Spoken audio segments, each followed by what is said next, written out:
দাবানলে পুড়ছে Israel. অধিকৃত জেরুজালেমের কাছে দ্রুত ছড়িয়ে পড়ছে আগুন। এই পরিস্থিতিকে জাতীয় জরুরি অবস্থা ঘোষণা করেছেন দেশটির প্রতিরক্ষা মন্ত্রী ইসরায়েল কাটজ।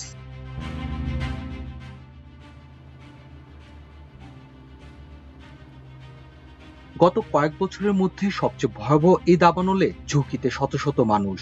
এমন পরিস্থিতিতে দমকল বাহিনীর সহায়তায় মোতায়েন হয়েছে সেনা সদস্যরা।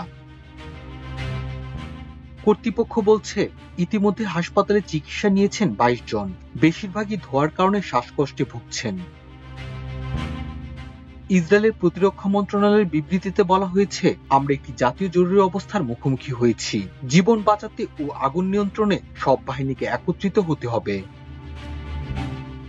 টাইমস অফ ইসরায়েল বলছে, ভয়াবহ তাপপ্রবাহ ও তীব্র বাতাস থেকে দাবানলের সূত্রপাত, ফলে আগুন নিয়ন্ত্রণে আনাও কঠিন হয়ে পড়েছে। নেভে শালোম, বেকোয়া, তাউজ এবং নাৎসুন সম্প্রদায়ের লোকজনকে ইতিমধ্যে সরিয়ে নেওয়া হয়েছে। এছাড়া মাসিলাত জোন থেকেও লোকজনকে সরিয়ে নেওয়ার প্রয়োজন হতে পারে বলে জানিয়ে পুলিশকে প্রস্তুত থাকতে বলা হয়েছে।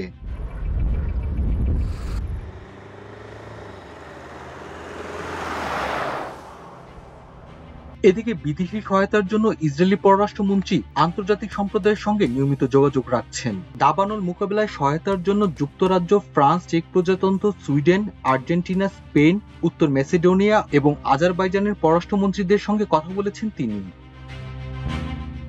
প্রতিরক্ষা মন্ত্রণালয়ের এক বিবৃতিতে বলা হয়েছে, উপপ্রধানমন্ত্রী এবং প্রতিরক্ষা মন্ত্রীর নির্দেশে ক্রোয়েশিয়ার বিমান বাহিনীর একটি কানাডিয়ার CL-415 বিমান 11 সদস্য নিয়ে আগুন নেভাতে সহায়তার জন্য ইসরায়েলে পাঠানো হবে।